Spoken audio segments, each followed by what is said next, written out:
Hello my dear students, welcome back to Magnet Brains. मैं हूं आपकी सोशियोलॉजी एजुकेटर सलोनी पांडे और आज के हमारे इस लेक्चर से हम स्टार्ट करने जा रहे हैं एक बहुत ही न्यू और बहुत ही इंटरेस्टिंग सा चैप्टर आपकी बुक 2 यानी कि social change and social development in India से चैप्टर नंबर 3 जिसका नाम है the story of Indian democracy. So chapter number 3 आज से जो है हम स्टार्ट करेंगे और आज के हमारे इस लेक्चर में हम देखेंगे इस चैप्टर का एक छोटा सा ओवरव्यू और इंट्रोडक्शन। सो जैसा कि आप सभी देख रहे होंगे और इस चैप्टर का नाम ही सजेस्ट कर रहा है कि यहाँ पर एक बहुत ही इंटरेस्टिंग, बहुत ही डायनेमिक टॉपिक की हम बात करने वाले हैं, that is Indian democracy. So ये जो टॉपिक है इंडियन डेमोक्रेसी, ये मुझे बहुत ही पसंद है, मतलब मेरा कहीं ऐसा बोल सकते हैं ना कि फेवरेट टॉपिक्स में से एक है। आई होप आप जब इस चैप्टर को पढ़ लोगे, जब आप इंडियन डेमोक्रेसी को समझ लोगे, तो शायद आपका भी एक बहुत ही जो है मतलब बोलते हैं ना ऐसा फेवरेट सा टॉपिक बन जाएगा इंडियन डेमोक्रेसी,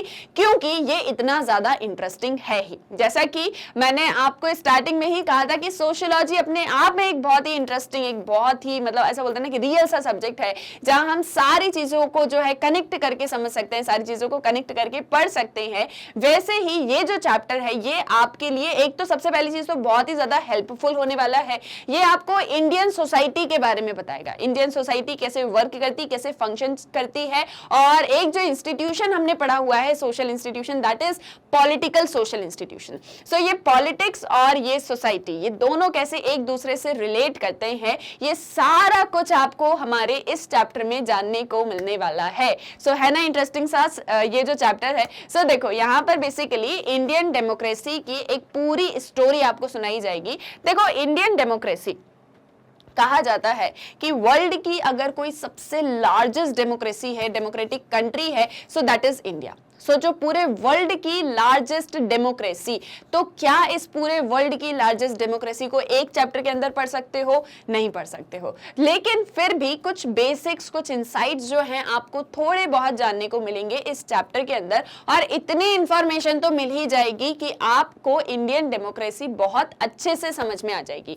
बहुत ज्यादा डिटेल्स में हम नहीं जाएंगे, बट एक टच हम जरूर देंगे इन सारी चीजों को। देखो बेसिकली क्या क्या पढ़ोगे इस चैप्टर के अंदर। सो आप सबसे पहले तो डेमोक्रेसी होती क्या है उसका मीनिंग समझोगे, इंडियन कॉन्स्टिट्यूशन के बारे में जानोगे, ये सबसे ज्यादा इंपॉर्टेंट है। जब मैं आपको बोल रही थी ना कि इंडियन डेमोक्रेसी ये जो पूरा चैप्टर है ये मुझे बड़ा ही इंटरेस्टिंग, बड़ा ही फेवरेट सा मेरा चैप्टर है, और इंडियन कॉन्स्टिट्यूशन को आप पढ़ने वाले हो, जिस इंडियन कॉन्स्टिट्यूशन के हम सभी मतलब उस कॉन्स्टिट्यूशन को फॉलो करते हैं, जिसे हम सभी मानते हैं, जो एक तरह से बोलते हैं ना कि हमारे लिए गॉड है, ठीक है, उस इंडियन कॉन्स्टिट्यूशन के बारे में हम जानने वाले हैं, जो कि बहुत बहुत बहुत इंटरेस्टिंग होने वाला है। और डेमोक्रेसी का मीनिंग क्या होता है, डेमोक्रेसी कितने तरह की होती है, इंडिया कैसी एक डेमोक्रेसी, इंडिया को अगर वर्ल्ड की लार्जेस्ट डेमोक्रेसी कहा जाता है तो वो क्यों कहा जाता है, इंडिया डेमोक्रेसी क्यों है, ये सारा कुछ आपको जानने को मिलेगा। And the very important and very interesting also, panchayati raj. अक्सर आपने पंचायत वर्ड सुना होगा।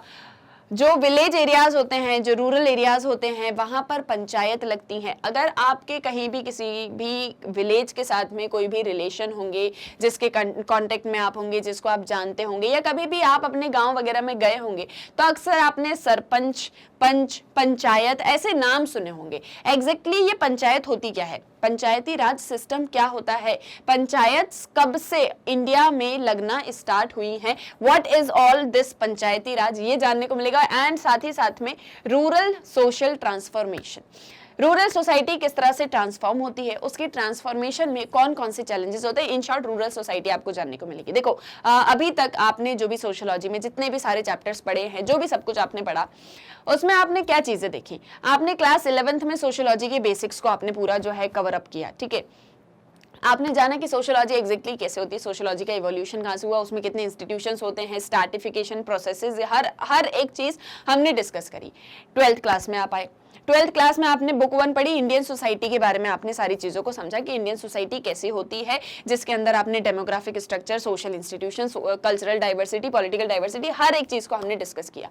बुक 2 में अब आ गए, इसमें भी चैप्टर 1 चैप्टर 2 पढ़ा, स्ट्रक्चरल चेंज, कल्चरल चेंज। इसमें देखो क्या चीजें पढ़ रहे हो कि इंडियन सोसाइटी में किस तरह से चेंजेस आए हैं, किस तरह से डेवलपमेंट हुआ है। इस चेंज और डेवलपमेंट के पूरे प्रोसेस में पॉलिटिक्स का एक बहुत ही इंपॉर्टेंट रोल रहा, ठीक है। पॉलिटिकल इंस्टीट्यूशंस, गवर्नमेंट और साथ ही साथ में पीपल, हमारे सारे सिटीजन्स। तो यानी इंडियन डेमोक्रेसी जो पूरी एस्टैब्लिश होती है उसमें ढेर सारी चीजें बैकग्राउंड में जो है वर्क कर रही थी, वो सारा कुछ आपको यहाँ पर जानने को मिलेगा। इन शॉर्ट इंडियन सोसाइटी को डिटेल में समझने को आपको मिलने वाला है। And last but not the least, political parties, pressure groups, democratic politics. Political parties क्या होती हैं, कैसी होती हैं? अक्सर आपने नाम सुने होंगे, बीजेपी है, कांग्रेस है, आप पार्टी है और डिफरेंट पार्टीज जो है इंडिया में है। सिर्फ इंडिया में ही है क्या? बहुत सारी कंट्रीज में है पॉलिटिकल पार्टीज, हर एक कंट्री में पॉलिटिकल पार्टीज है। क्या होती हैं ये पॉलिटिकल पार्टीज? प्रेशर ग्रुप्स क्या होते हैं? प्रेशर ग्रुप्स के बारे में हमने सुना है, कहीं ना कहीं पढ़ा भी हुआ है कि प्रेशर ग्रुप जैसी भी चीजें होती हैं, बट एग्जैक्टली डिटेल में इस चैप्टर के अंदर पढ़ोगे। एंड डेमोक्रेटिक पॉलिटिक्स कैसी होती है, क्या होती है? इन शॉर्ट देखो, मैं क्यों बार बार बोल रही हूँ कि इंटरेस्टिंग है और बहुत ही रियल है, क्योंकि यहाँ पर ना आपको इंडियन पॉलिटिक्स के बारे में जानने को मिलेगा, आपको इंडियन डेमोक्रेसी के बारे में जानने को मिलेगा, आपको इंडियन कॉन्स्टिट्यूशन के बारे में जानने को मिलेगा, इंडियन सोसाइटी एग्जैक्टली कैसी। बहुत बार न्यूज़पेपर में अक्सर आपने पॉलिटिकल डिबेट्स जो है देखे होंगे, सुने होंगे, न्यूज़ में सुने होंगे, पढ़े होंगे। आपके घर में पापा होंगे, वो पॉलिटिक्स में बहुत ज़्यादा इंटरेस्टेड होंगे, क्या चल रहा है पॉलिटिक्स में, कौन से जो है मिनिस्टर आए हैं, इंडिया में क्या सारी चीज़ें चल रही हैं, इंडिया के क्या लेकनाज हैं, क्या सारे एडवांटेजेस हैं, क्या पॉजिटिव नेगेटिव, हर एक चीज़ अक्सर सुनी होंगी।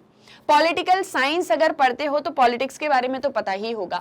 अब पॉलिटिक्स तो पता है, सोसाइटी भी पता है, बट इन दोनों का रिलेशनशिप ये कहां पर जानने को मिलेगा? The story of Indian democracy के अंदर। अच्छा, इसको स्टोरी क्यों कहा जा रहा है? स्टोरी कहने का ये रीजन है कि कैसे ये डेमोक्रेसी एस्टैब्लिश हुई, कैसे ये डेमोक्रेसी आज काम कर रही है, ये सब कुछ आपको यहाँ जानने को मिलेगा। देखो, डेमोक्रेसी के बारे में अभी तक आपने थोड़ा बहुत पढ़ा होगा, छोटी क्लासेस में जब भी रहे होंगे। छोटी क्लासेस जब भी मैं कहती हूँ तो इसका मतलब ये होता है कि 10th से पहले तक आप जितनी भी क्लासेस आपने पूरी जो पढ़ी, 10th, 9th, 8th, 7th, 6th, ये सारी क्लासेस आपकी, ठीक है। अब इतने में आपने जब भी पढ़ा तो डेमोक्रेसी तो पढ़ा होगा, ऐसा तो बिल्कुल नहीं है कि डेमोक्रेसी पहली बार वर्ड सुन रहे हो, डेमोक्रेसी पढ़ा होगा। और एक डेफिनेशन जो डेमोक्रेसी की सबसे सिंपल और सबसे अच्छी, जो हम सबको बहुत इजीली याद हो जाती है, वो क्या है कि democracy is the idea that is government of the people, by the people and for the people. जब भी गवर्नमेंट या डेमोक्रेसी की बात आती है तो ये तीन वर्ड हमको याद आ जाते हैं, of the people, by the people, for the people. जिसको याद नहीं है तो वो याद कर लो, ये सबसे सिंपलेस्ट डेफिनेशन है आपकी डेमोक्रेसी की। कि डेमोक्रेसी क्या है? एक ऐसी गवर्नमेंट जो किसके लिए है? पीपल के लिए है, फॉर द पीपल। किससे बनी है? पीपल से बनी है। और किसके लिए है? सो ऑफ द पीपल। मतलब गवर्नमेंट ऑफ द पीपल जो इन्हीं लोगों से बनी है, इन्हीं के लिए बनी है और इन्होंने ही बनाई है एक ऐसी government, that is your democracy. ये सबसे सिंपलेस्ट डेफिनेशन, ठीक है, समझने के लिए कि it is of the people, by the people and for the people. Democracy generally दो बेसिक कैटेगरीज में होती है, एक डायरेक्ट, एक रिप्रेजेंटेटिव या इनडायरेक्ट, ठीक है। डेमोक्रेसी जनरली जो है दो तरह की होती है। हम डेमोक्रेसी का मीनिंग, टाइप्स डिटेल में हमारे नेक्स्ट लेक्चर में पढ़ेंगे, बट यहाँ जस्ट एक इंट्रोडक्शन, एक ओवरव्यू कि चैप्टर एग्जैक्टली किन चीजों को लेके है, क्या क्या आपको इस चैप्टर में पढ़ने को मिलेगा। और ओवरव्यू और इंट्रोडक्शन बहुत ज्यादा इंपॉर्टेंट होता है किसी भी चैप्टर का, क्योंकि यहाँ से हमको एक आइडिया लग जाता है कि हम क्या सारी चीजें जो है अंदर पढ़ने वाले हैं। और अगर छोटा सा इंट्रोडक्शन नहीं पता होगा, एक जनरल आइडिया नहीं होगा, तो चीजें पढ़ते चलोगे वो बहुत देर में समझ आएगी, ठीक है। तो इसीलिए हम हमेशा ओवरव्यू और इंट्रोडक्शन को जो है पढ़ते हैं। अब देखो, डेमोक्रेसी जनरली मैंने आपको क्या बताया, government of the people, by the people and for the people. ये ऑफ, बाय, फॉर, ये तीन वर्ड्स जो हैं आपको बिल्कुल बोलते ना कंठस्थ कर लेने हैं, बिल्कुल याद कर लेने हैं, दिमाग में अपने बिठा लेने हैं। अब डेमोक्रेसी जनरली दो तरह की होती है, एक डायरेक्ट डेमोक्रेसी, एक इनडायरेक्ट डेमोक्रेसी या रिप्रेजेंटेटिव डेमोक्रेसी। डायरेक्ट डेमोक्रेसी क्या है? जहां पर सभी सिटीजन्स बिना किसी इंटरमीडिएट ऑफ इलेक्टेड और appointed officials can participate in making public decisions. जहां पर कोई भी इलेक्टेड या ऑफिशियल या कोई ऑफिसर या कोई रूलर नहीं होता है, जहां जो भी सारे पीपल होते हैं, जितने भी सारे सिटीजन्स होते हैं, वो सभी डिसीजन मेकिंग में पार्टिसिपेट करते हैं, ठीक है। जो भी डिसीजंस लिए जाएंगे कंट्री के लिए, जैसे फॉर एग्जांपल जो भी कंट्री है, जैसे सपोज XYZ जो भी कंट्री है, उसके लिए जो भी डिसीजंस हमको लेने हैं, जो भी पब्लिक डिसीजंस हमको लेने हैं, पब्लिक के लिए, जो भी हमारे पीपल हैं, जो भी हमारे सिटीजन्स हैं, उनके बेटरमेंट के लिए हमें कोई भी पॉलिसी, कोई भी डिसीजन लेना है, तो उसमें सारे जितने भी सिटीजन्स होते हैं वो सभी पार्टिसिपेट करते हैं। दैट इज डायरेक्ट, कोई चीज डायरेक्टली हो रही है, ठीक है।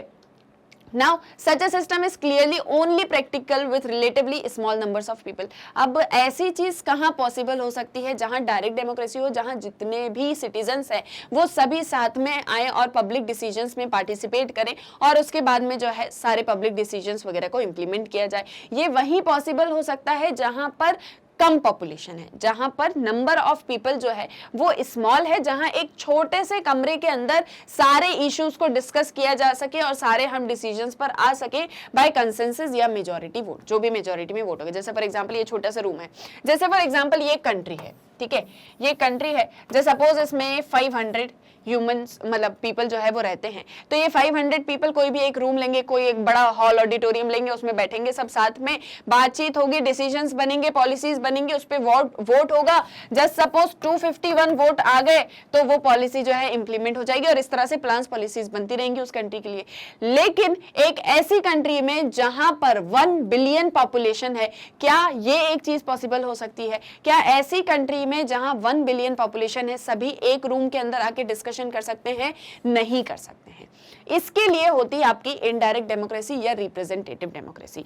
मॉडर्न सोसाइटीज जो हैं, जो आज के टाइम की सोसाइटीज हैं, अपने साइज और कॉम्प्लेक्सिटी को देखते हुए डायरेक्ट डेमोक्रेसी की तरफ ज्यादा जो है इन्फ्लुएंस नहीं होती हैं, क्योंकि पहली चीज तो पॉपुलेशन बहुत ज्यादा होती है और दूसरी चीज आज के टाइम में बहुत ही कॉम्प्लेक्स सोसाइटीज होती हैं। स्पेशली इंडिया की हम बात करें, इंडिया में सबसे ज्यादा, पूरे वर्ल्ड में सबसे ज्यादा डाइवर्सिटी अगर कहीं देखी जाती है तो वो इंडिया में देखी जाती है। और पॉपुलेशन की हम बात करें, सो that is the second largest most populous country. तो साइज और कॉम्प्लेक्सिटी को देखते हुए मॉडर्न सोसाइटीज में आज के टाइम में हम डायरेक्ट डेमोक्रेसी के कंसेप्ट को इंप्लीमेंट नहीं कर सकते। And today the most common form of democracy whether for town of 50,000 or nations of 1 billion is representative democracy.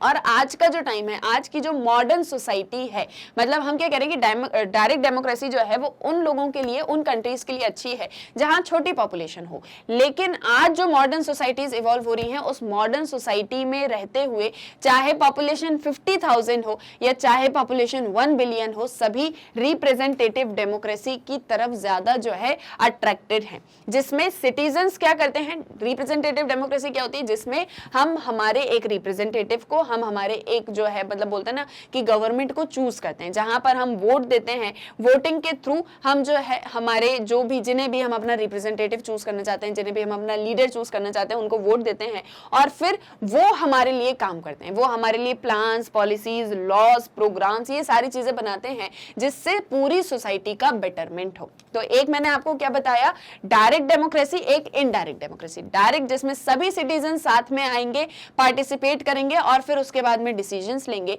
Indirect जहां पर हम सभी साथ में आए, हमने अपना एक लीडर चूज किया, उसने हमारे लिए डिसीजंस लेना स्टार्ट किया। जैसे फॉर एग्जांपल हम आपकी क्लास का एक एग्जांपल लें।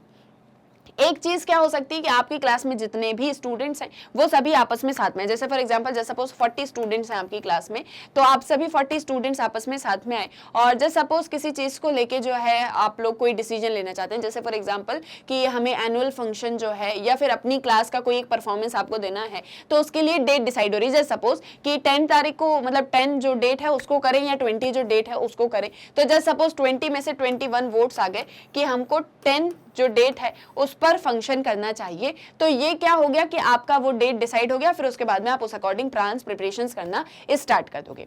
नाउ जस्ट सपोज आपने क्या किया कि कोई भी डिसीजन लेना है, उसके लिए आपने अपनी क्लास से क्लास रिप्रेजेंटेटिव, सीआर या मॉनिटर जो है उसको चूज किया, फिर उसने आप सभी के जो भी आपके पॉइंट ऑफ व्यूज हैं उन सारी चीजों को सुना, समझा और उसके बाद में आपके लिए डिसीजन लिया। सो वो क्या हो गया, वो एक रिप्रेजेंटेटिव, मतलब आपका एक अपना रिप्रेजेंटेटिव हो गया, that is your indirect democracy. So ये एक बेसिक डिफरेंस होता है डायरेक्ट और इनडायरेक्ट डेमोक्रेसी के बीच में। And the most important is that ours is a representative democracy. India जो है, इंडिया एक रिप्रेजेंटेटिव डेमोक्रेसी है, जहां हम हमारे रिप्रेजेंटेटिव को चूज करते हैं, हमारे लीडर को चूज करते हैं, गवर्नमेंट फॉर्म करते हैं और उसके बाद में वो हमारे लिए प्लान्स, पॉलिसीज बनाते हैं। अभी आप वोट्स नहीं देते हो इसलिए आपको ये चीजें मतलब जो है अच्छे से समझ में नहीं आ रही होंगी, धीरे धीरे लेकिन जैसे पढ़ते चलोगे चीजें क्लियर होती चलेंगी। अभी जस्ट एक छोटा सा इंट्रोडक्शन, एंड आई होप कि आपको समझ में आ रहा होगा। समझ आ रहा है तो बहुत अच्छी बात है।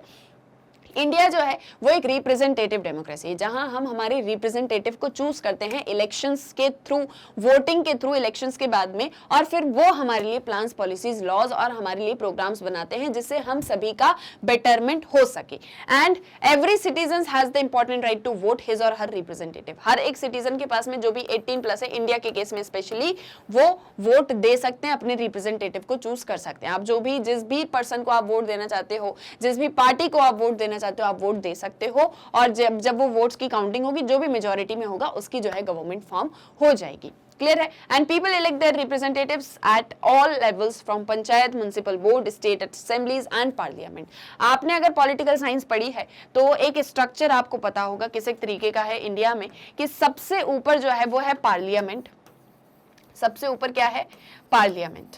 पार्लियामेंट के अंदर क्या आती है? आपकी लोकसभा, राज्यसभा, आपके प्रेसिडेंट। ठीक है, लोकसभा, राज्यसभा आपकी पार्लियामेंट है जो कि सेंट्रल लेवल पर है। इसके बाद में स्टेट की असेंबलीज आती हैं, जिसे हम क्या कहते हैं? जिसे हम विधानसभा कहते हैं। ठीक है, तो आपकी फिर वो जो है विधानसभा और जो आपकी विधान परिषद होती है, ये सारी आती हैं जो स्टेट के अंदर होती हैं। इसके बाद में panchayat, municipal boards, municipal boards जो कि डिस्ट्रिक्ट लेवल पर होते हैं, पंचायत जो कि आपके विलेज लेवल पर होती हैं। ये क्या होती हैं? ये डिफरेंट पॉलिटिकल जो है ग्रुप्स होते हैं, पार्टीज होती हैं, जो पीपल के बेटरमेंट के लिए या सोसाइटी के वेलफेयर के लिए प्लान्स, पॉलिसीज को बनाती हैं, इंप्लीमेंट करती हैं, ये सारी चीजें। ठीक है, सो ये मतलब ये एक जस्ट बहुत ही सिंपल वे में मैंने आपको बताया, डिटेल्स में अभी हम नहीं गए हैं। सो बेसिक ये एक जो पूरा स्ट्रक्चर फॉर्म होता है, इसमें सभी पीपल अपने अपने रिप्रेजेंटेटिव्स को चूज करते हैं, हम सभी वोट देते हैं। And there has increasingly been a feeling that democracy ought to involve people more regularly and should not just mean casting a vote every 5 years। और डेमोक्रेसी का मतलब सिर्फ इतना नहीं है कि हम जो है वोट देते हैं 5 साल के लिए, अपना जो भी इलेक्टिव, जो भी रिप्रेजेंटेटिव है उसको चूज करते हैं और काम खत्म। डेमोक्रेसी जहां पर हम ज्यादा से ज्यादा लोगों को इन्वॉल्व कर सकते हैं, ज्यादा से ज्यादा लोगों को साथ में लेके बेटरमेंट ऑफ द सोसाइटी की बात कर सकते हैं, क्योंकि सोसाइटी ह्यूमन से बनी है और ह्यूमंस का बेटरमेंट ही हमारे लिए प्रायोरिटी पर होगा कि हम उनकी क्वालिटी ऑफ लाइफ को इंप्रूव कर सकें। तो डेमोक्रेसी के थ्रू हम ज्यादा से ज्यादा पीपल को अपने साथ में लेते हैं और फिर वर्क करते हैं। क्लियर है? तो इसीलिए डेमोक्रेसी को जो है मतलब एक बहुत ही अच्छा इंस्टीट्यूशन माना जाता है। And both the concepts of participatory democracy and decentralised governance has thus become popular. और फिर इस तरह से जो दोनों ही कंसेप्ट्स हैं, एक पार्टिसिपेटरी डेमोक्रेसी और एक डिसेंट्रलाइज्ड गवर्नेंस, ये पॉपुलर हुए हैं। अब आप सोचेंगे अभी तक तो डायरेक्ट इनडायरेक्ट डेमोक्रेसी पढ़ रहे थे, वो समझ में आ गया, रिप्रेजेंटेटिव डेमोक्रेसी ये भी, चलो इनडायरेक्ट रिप्रेजेंटेटिव ये भी समझ में आ गया। अब ये पार्टिसिपेटरी और डिसेंट्रलाइज्ड गवर्नेंस क्या है, तो ये दोनों कंसेप्ट आपको डिटेल्स में आगे चैप्टर में जो है जानने को मिलेंगे कि एग्जैक्टली जो है ये पार्टिसिपेटरी डेमोक्रेसी क्या होती है, एग्जैक्टली ये डिसेंट्रलाइज्ड गवर्नेंस क्या होता है, ये सब कुछ आपको जानने को मिलेगा। तो उसकी तो बिल्कुल भी टेंशन मत लो। ठीक है, डिसेंट्रलाइज्ड और पार्टिसिपेटरी डेमोक्रेसी इसी वजह से जो है बहुत ज्यादा पॉपुलर हुए हैं, क्योंकि हम डेमोक्रेसी की बात करते हैं। पार्टिसिपेटरी डेमोक्रेसी एक ऐसा सिस्टम ऑफ डेमोक्रेसी होता है जहां पर जो भी कम्युनिटी है उसके जितने भी मेंबर्स होते हैं वो सभी मेजर डिसीजंस में एक साथ में पार्टिसिपेट करते हैं। पार्टिसिपेटरी डेमोक्रेसी का मतलब क्या हो गया कि डेमोक्रेसी में सभी जितने भी पीपल हैं, जितने भी लोग हैं, वो सब साथ में आते हैं और फिर मेजर डिसीजंस को लेते हैं, पार्टिसिपेट करते हैं। This chapter will discuss the Panchayati Raj system as an example of a major initiative toward decentralized and grassroots democracy। दो वर्ड्स मैंने आपको यहाँ पर कहा, एक पार्टिसिपेटरी डेमोक्रेसी, एक डिसेंट्रलाइज्ड गवर्नेंस। पार्टिसिपेटरी डेमोक्रेसी आपको समझ में आया, जहाँ किसी कम्युनिटी में किसी जितने भी ग्रुप के जितने भी मेंबर्स होंगे वो सभी साथ में आएंगे, आपस में आएंगे और फिर उसके बाद में जो है डिसीजंस लिए जाएंगे। डिसेंट्रलाइज्ड गवर्नेंस का एक बहुत ही बढ़िया एग्जाम्पल है पंचायती राज सिस्टम, जिसको हम डिटेल में इस चैप्टर के अंदर जो है समझने वाले हैं, जो कि ग्रास रूट डेमोक्रेसी का एक बहुत ही अच्छा एग्जांपल है। ये जितने भी अभी बड़े बड़े वर्ड्स जो है मैं बोल रही हूं ना, grass root democracy, decentralised governance, panchayati raj institution, आपको इन सारी चीजों के मीनिंग इस चैप्टर के अंदर समझने को मिलेंगे। ठीक है, both the procedures as well as the values that form Indian democracy have developed over the long years of India's anti colonial struggles. दोनों ही प्रोसीजर, एक डिसेंट्रलाइज्ड गवर्नेंस और दूसरा आपका डेमोक्रेसी, पार्टिसिपेटरी डेमोक्रेसी, जितने भी वैल्यूज हैं आपके पूरे इंडिया में, जो भी आप सारी चीजें देखते हो जितने भी डेमोक्रेटिक इंस्टीट्यूशंस है, ये सारी चीजें डेवलप होती हैं एंटी कॉलोनियल स्ट्रगल के साथ में। मतलब जब से हम हमारी नेशनलिस्ट मूवमेंट स्टार्ट करते हैं, जब से हम हमारे इंडिपेंडेंस की लड़ाई स्टार्ट करते हैं, तभी से ये सारी चीजें जो है इंडिया में स्टार्ट होने लग जाती हैं। और लास्ट 75 ईयर्स की अगर हम बात करें, इंडिया के लास्ट 75 ईयर्स इंडिपेंडेंस से, जब से मतलब जब हम इंडिपेंडेंट हुए 1947 में, वहां से लेके आपके 75 ईयर्स, तो इंडिया की जो डेमोक्रेसी है that has been seen as a remarkable feat for a country with such great diversity as well as inequality। Indian की डेमोक्रेसी या इंडिया की डेमोक्रेसी का जो सक्सेस है लास्ट 75 ईयर्स की हम बात कर रहे हैं, उसमें हम देखें कि इतनी ज्यादा डाइवर्सिटी इंडिया के अंदर है, साथ ही साथ में इतनी ज्यादा इनइक्वालिटीज इंडिया के अंदर है। इनइक्वालिटीज के बारे में तो मुझे आपको बताने की जरूरत नहीं है, आपको बहुत अच्छे से ये चीज पता होगी कि कितनी ज्यादा इंडियन सोसाइटी अनइक्वल है। ठीक है, इतना सब कुछ होने के बावजूद भी इंडियन डेमोक्रेसी का सक्सेस रेट हमको ये बताता है कि कितना ज्यादा ये इंस्टीट्यूशन इंडिया के लिए इफेक्टिव है। और दूसरी तरफ जैसे मैंने आपसे कहा कि लार्जेस्ट डेमोक्रेसी अगर कोई है वर्ल्ड में, so that is India. And this chapter can not possibly provide a comprehensive account of its rich and complex past and present. In this chapter we therefore try and provide only a synoptic view of democracy in India. तो अब क्योंकि सिर्फ एक chapter के अंदर, जैसे मैंने आपको स्टार्टिंग में कहा कि हम पूरा जितनी भी डेमोक्रेसी का पूरा पास्ट रहा है, जो भी प्रेजेंट रहा है, उसका पूरा एक कॉम्प्रिहेंसिव व्यू तो नहीं देख सकते हैं कि एग्जैक्टली जो है मतलब किस तरह से डेमोक्रेसी स्टार्ट होती है, उसमें क्या सारे पॉइंट्स होते हैं, बट एक छोटा सा एक मतलब बोलते हैं ना कि एक सिनॉप्टिक व्यू हम देख सकते हैं कि एग्जैक्टली इंडियन डेमोक्रेसी के अंदर क्या सारी चीजें आती हैं, क्या क्या उसके पूरे पार्ट होते हैं, क्या उसके टाइप्स होते हैं, इंडिया में किस तरह से डेमोक्रेसी चल रही है। जो हम बोलते हैं कि इंडियन डेमोक्रेसी सक्सेसफुल है, तो वो सक्सेसफुल एग्जैक्टली है या नहीं है, ग्राउंड रियलिटी क्या है, ये सब कुछ आपको इस चैप्टर के अंदर जानने को मिलेगा। And we first look at the Indian constitution, the bedrock of Indian democracy. और हम स्टार्ट करेंगे इस चैप्टर को इंडियन कॉन्स्टिट्यूशन के साथ में, जो इंडियन डेमोक्रेसी का बेडरॉक है। मतलब कि इंडियन डेमोक्रेसी पूरी जिसके ऊपर डिपेंडेंट है ना, ऐसा बोलते हैं, वो इंडियन कॉन्स्टिट्यूशन ही है। ठीक है, मतलब ये बोल सकते हैं कि इंडियन डेमोक्रेसी की वो जो पीठ है ना, जिसके सहारे ये इंडियन डेमोक्रेसी टिकी हुई है, वो इंडियन कॉन्स्टिट्यूशन है। तो वो इंडियन कॉन्स्टिट्यूशन को समझना हमारे लिए सबसे पहले बहुत ज्यादा इंपॉर्टेंट है। तो हम स्टार्ट करेंगे इंडियन कॉन्स्टिट्यूशन के साथ में और इसकी की वैल्यूज, फिर इंडियन कॉन्स्टिट्यूशन किस तरह से बना, ये सब कुछ हम बहुत ही ब्रीफ में डिस्कस करने वाले हैं।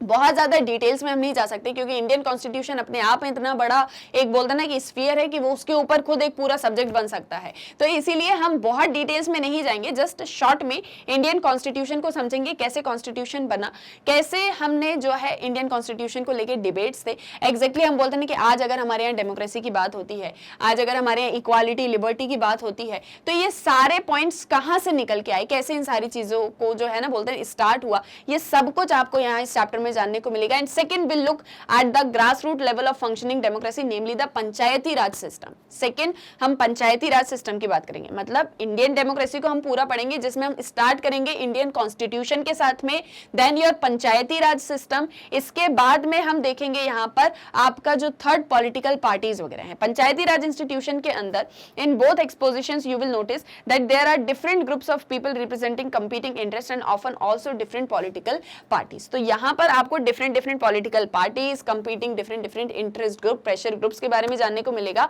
और ये सब कुछ मतलब इंडियन डेमोक्रेसी की फंक्शनिंग या किसी भी डेमोक्रेसी की फंक्शनिंग के लिए बहुत ज्यादा इंपॉर्टेंट होती है। जैसे आपने सिविल सोसाइटी के बारे में पढ़ा हुआ है, सिविल सोसाइटी भी डेमोक्रेसी को बनाए रखने में बहुत ज्यादा इंपॉर्टेंट है। तो सेम वे में थर्डली हम यहाँ पर डिस्कस करेंगे इस चैप्टर के अंदर इंटरेस्ट ग्रुप्स और पॉलिटिकल पार्टीज, उनके क्या रोल हैं डेमोक्रेसी में। जैसे कि इंडियन डेमोक्रेसी है तो इंडियन डेमोक्रेसी में भी पॉलिटिकल पार्टीज है और साथ ही साथ में इंटरेस्ट ग्रुप है, तो इन सभी का क्या रोल है, क्या फंक्शनिंग है डेमोक्रेसी के अंदर, इनकी क्या इंपॉर्टेंस है, ये सारा कुछ आपको इस चैप्टर में जानने को मिलेगा। तो अगर अब हम सब कुछ समराइज करें, सो बेसिकली ये जो पूरा चैप्टर है इंडियन डेमोक्रेसी पर बेस्ड है। इंडिया की डेमोक्रेसी क्या है, कैसी है, क्या मीनिंग है, ये सब कुछ आपको यहां जानने को मिलेगा।